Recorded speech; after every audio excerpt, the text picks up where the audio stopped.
Hello सखियों, parvatijoshi.com में आपका स्वागत है।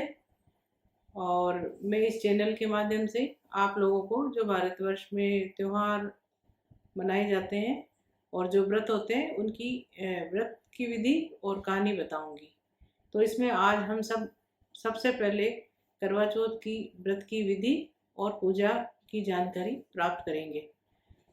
तो पूजा के लिए, विधि के लिए सबसे पहले हमें एक चौकी लेनी है और चौकी पे जो है बीच में स्वास्तिक बना के उस पे गणेश जी की मूर्ति या गणेश जो सुपारी से बनाए जाते हैं गणेश जी, उनको पुष्प का आसन देके उनको विराजमान करेंगे।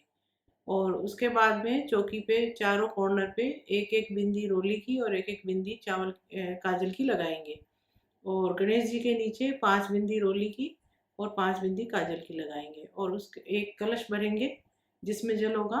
और एक करवा के लिए भी कलश भरना होगा जिसमें पानी और पैसे और चौले की फली, और उसको लाल कपड़े से मोली से बांध देंगे। और उसके बाद में गणेश जी की पूजा करेंगे। गणेश जी की पूजा के लिए हम लोग दीपक करेंगे और गणेश जी को स्नान, वस्त्र, रोली, चावल का तिलक और नैवेद्य चढ़ाएंगे और गुड़ का नैवेद्य चढ़ाएंगे और दक्षिणा चढ़ाएंगे। और इसके बाद में जो हमने करवा चौथ माता के लिए जो बिंदियाँ लगाई थी उनकी पूजा करेंगे। उसके लिए भी वैसे ही जैसे गणेश जी के लिए किया था, पानी से स्नान कराएंगे और वस्त्र चढ़ाएंगे और रोली चावल का तिलक करेंगे और नैवेद्य चढ़ाएंगे और मेहंदी चढ़ाएंगे और माता जी को प्रणाम करेंगे। अब हम करवा चौथ माता की कहानी सुनेंगे। बहुत समय पहले की बात है। एक साहूकार था, उसके 7 बेटे थे और एक बेटी थी। तो बहन भाई बहुत आपस में प्यार रखते थे। बहन की शादी हुई थी। एक बार बहन पियर आई हुई थी, तब करवा चौथ माता का व्रत आया तो उसने भी व्रत किया। शाम को जब भाई व्यापार करके घर पे आए तो देखा कि भाई उनकी बहन सुस्त है। तो पूछा कि भाई क्या हुआ, वो खाना खा लो। तो उसने बोला कि नहीं, मैं खाना नहीं खाऊंगी, मेरे करवा चौथ माता का व्रत है, तो मैं चांद को देखकर, अर्घ्य देख कर ही खाना खाऊंगी। तो सबसे छोटे वाला जो भाई था उससे रहा नहीं गया और उसने जाके दो पर्वत के बीच में आग लगा दी और उसके सामने चलनी कर दी, जो ऐसे लग रही थी कि भाई चांद उग गया है। तो उसने आके अपनी बहन को बोला कि भाई चांद उग गया, चांद को अर्घ्य दे के खाना खा लो। बहन भी खुशी से जाके चंद्रमा की पूजा करके अर्घ्य दे के और वो खाना खाने बैठ गई। खाना खाने बैठते ही उसने जैसे ही पहला निवाला लिया तो बाल आया, दूसरा निवाला लिया तो छींक आई और तीसरा निवाला लेते ही उसके ससुराल से बुलावा आ गया कि भाई उसके पति की मृत्यु हो गई है, उसको भेजो।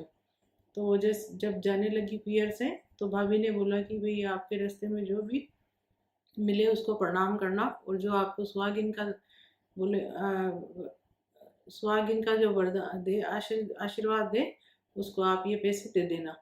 तो वो गई, रास्ते में जो भी मिला उसने सबको प्रणाम किया लेकिन किसी ने उसको आशीर्वाद नहीं दिया। फिर वो अपने घर पहुंची तो सामने 6 महीने की उसके जेठ की लड़की पालने में सो रही थी। तो उसने उसको प्रणाम किया तो उसने बोला कि भाई सदा सुहागिन रहो। और जब वो घर के अंदर गई और उसके पति को ले जाने लगे तो उसने बहुत जिद की कि भाई मैं तो इनको जलाने नहीं दूंगी, और वो खुद भी उसके उनके साथ शमशान घाट गई और वहाँ पे झोपड़ी बना के रहने लग गई और भगवान की पूजा अर्चना ध्यान करने लगी। फिर माई चौथ आई तो उसने माई चौथ का व्रत किया और शाम को जब आई तो उसने उसके पाँव पकड़े, बोले मेरे से गलती हो गई, मुझे सुहागिन का आशीर्वाद दो। तो उसने बोला कि नहीं भाई, हम लोग नहीं कर सकते, मेरे से बड़ी वाली बैसाख की चौथ आएगी, तुम उसके पाँव पड़ना, वो तुम्हें सुहागिन का आशीर्वाद देगी। तो जब वैसाख की चौथ आई तो उसने पूजा की, व्रत किया और शाम को जब माता आई तो उसने बोला कि भाई मेरी गलती हो गई, मुझे वरदान दो कि भाई मेरा पति जीवित हो जाए। तो उसने बोला कि नहीं, मेरे से बड़ी जो है भादवे की चौथ आएगी, तुम उसकी पूजा करना, वो तुम्हें सुहागिन का वरदान देगी। तो उसने उनकी पूजा की। जब शाम को वो आई तो उसने पाँव पकड़े, बोले कि हे माता, मेरे से गलती हो गई, मेरी भूल माफ़ करो और मेरे पति को जीवित कर दो। तो उसने बोला कि नहीं, यह अपराध तुमने ना करवा चौथ माता का किया है, वही तुम्हें वरदान दे सकती है। तो उसने फिर करवा चौथ माता आई तो कार्तिक में करवा चौथ माता का व्रत आया तो उसने वापस करवा चौथ का व्रत किया। और शाम को जब करवा चौथ माता आई तो उसने उसके पाँव पकड़ लिए और वो बैठ गई। तो करवा चौथ माता ने बोला कि मेरे पाँव छोड़ दे, मैं तुमसे नाराज़ हूँ, तुमने मेरा अपराध किया है, मैं तुम्हें क्षमा नहीं कर सकती। उसने बोला कि हे माता, अगर आप मुझे क्षमा नहीं करोगी तब तक मैं आपके पाँव नहीं छोड़ूंगी। और वो उसको पकड़ के बैठ गई और बोली कि नहीं, आपको मेरे पति को जीवित करना ही होगा। तो माता को दया आ गई और उन्होंने अमृत का छींटा देके उसके पति को जीवित कर दिया। उसका पति जीवित होते ही उठ के बैठ गया और बोला कि अरे बहुत नींद आ गई। तो उसने बोला नींद नहीं आई, मैंने करवा चौथ माता का अपराध किया जिससे आपकी मृत्यु हो गई और उन्होंने ही आपको जीवन दान दिया है।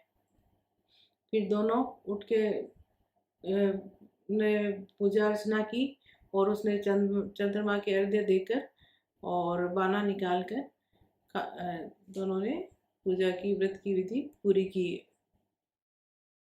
अब हम आगे की विधि करेंगे। जो चौकी पे कलश भरा हुआ है और करवा भरा हुआ है, तो कलश को लेके और अनाज के दाने लेके हम लोग चंद्रमा के अर्घ्य देंगे और उनकी पूजा करके उस कलश से करेंगे। और करवा का जो है उसका खोल के सुहागिन के हाथ से 7 बार पीना है। और फिर जो भी बाना निकालना है, बाना निकालने के बाद में वो उसमें पैसा और मिठाई रखें और सास या ननद को दें और खाना खाएं। हे गणेश जी महाराज, जिस प्रकार से उसको सुहाग का वरदान मिला उसी तरह से सबको मिले, कहने वाले को, सुनने वाले को, हमारे पूरे परिवार को मिले और पूरे परिवार में सुख शांति रहे।